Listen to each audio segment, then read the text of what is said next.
اگر آپ نے ابھی تک میرے چینل کو سبسکرائب نہیں کیا تو یہ ریڈ کلر کا سبسکرائب کا بٹن آپ کو نظر آ رہا ہوگا، اس پر کلک کر کے میرے چینل کو سبسکرائب کریں۔ اس کے بعد اس کے ساتھ ہی گھنٹی کا آئیکن بنا ہوا آ گیا ہے، اس پر کلک کر کے نوٹیفیکیشن آن کریں تاکہ میری ہر نئی آنے والی ویڈیو کا نوٹیفیکیشن آپ کو موبائل پر مل سکے۔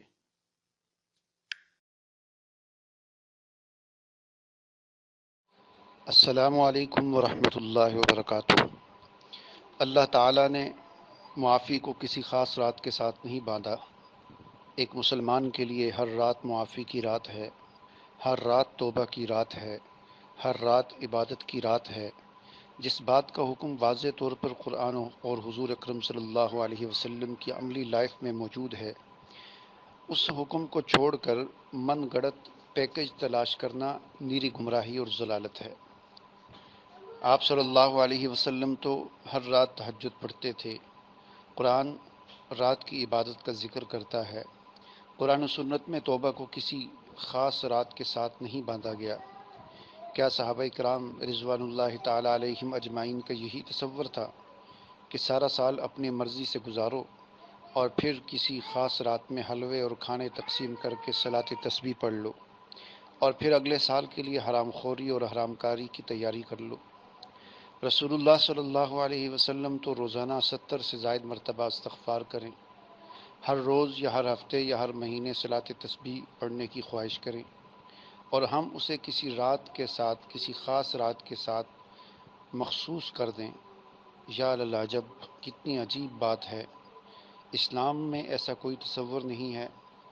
جن چیزوں کا ذکر قرآن میں یا صحیح احادیث میں موجود ہیں ان کا انکار بھی نہیں کیا جا سکتا، لیکن ایسی عجیب باتیں اپنی طرف سے من گڑت بنا لینا کہ فلاں چیز کو اتنی مرتبہ پڑھا جائے، فلاں وقت پڑھا جائے، مغرب کی نماز سے 15 منٹ پہلے پڑھا جائے۔ بھائی اگر کوئی 14 منٹ پہلے پڑھ لے یا کوئی اگر 18 منٹ پہلے پڑھ لے تو پھر کیا ہے؟ اور پھر سوچنے کی بات تو یہ ہے کہ مغرب سے 15-20 منٹ پہلے کا جو وقت ہوتا ہے یہ مکروہ وقت ہوتا ہے، تو ایسے وقت میں لوگوں کو ایسی چیزیں بتانا، یہ کہاں سے، کس نے بنائی ہیں چیزیں؟ تو اس طرح کی چیزوں سے ہمیں اعراض کرنا چاہیے۔ ایک مسلمان ہونے کی حیثیت سے ہر مسلمان کی ہر رات شب برات ہے، ہر مسلمان کی ہر رات لیلۃ القدر ہونی چاہیے۔ تو اس قسم کی چیزوں کو خاص طور پر علماء بھی بیان کریں اور لوگوں کو یہ تصور دیں کہ اللہ تعالیٰ سے رابطے کا ذریعہ ہر وقت اللہ سے ہم رابطہ کر سکتے ہیں۔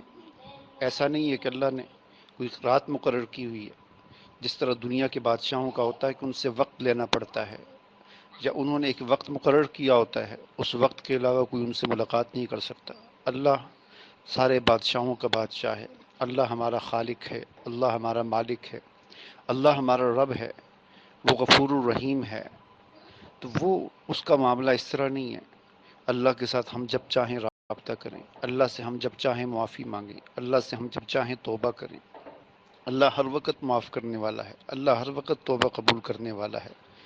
یہ جو تصور ہے مخصوص راتوں کا یا مخصوص تسبیحات پڑھنے کا یا مخصوص تعداد میں کوئی عمل کرنے کا، یہ تصور گمراہ قوموں کی طرف سے یہود و نصارہ کے اندر یہ چیزیں آئی تھیں، اور پھر وہاں سے پھیلتے پھیلتے یہ چیزیں مسلمانوں میں بھی پھیل گئی، اور مسلمانوں کو یہ تصور بن گیا کہ فلاں عمل اتنی مرتبہ کریں گے، اس وقت کریں گے، اس طریقے سے کریں گے، اس سے 1 منٹ آگے پیچھے نہیں ہوگا، تو پھر وہ نہیں ہو سکتا۔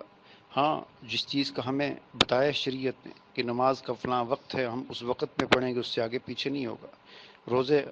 روزہ بند کرنے اور روزہ کھولنے کے وقت ایک وقت ہے، اس وقت میں اس کو کریں گے، لیکن جس چیز کی شریعت نے کسی وقت کے ساتھ یا کسی رات کے ساتھ جس چیز کو خاص نہیں کیا، اس کو خاص کرنا نہیں گمراہی ہے۔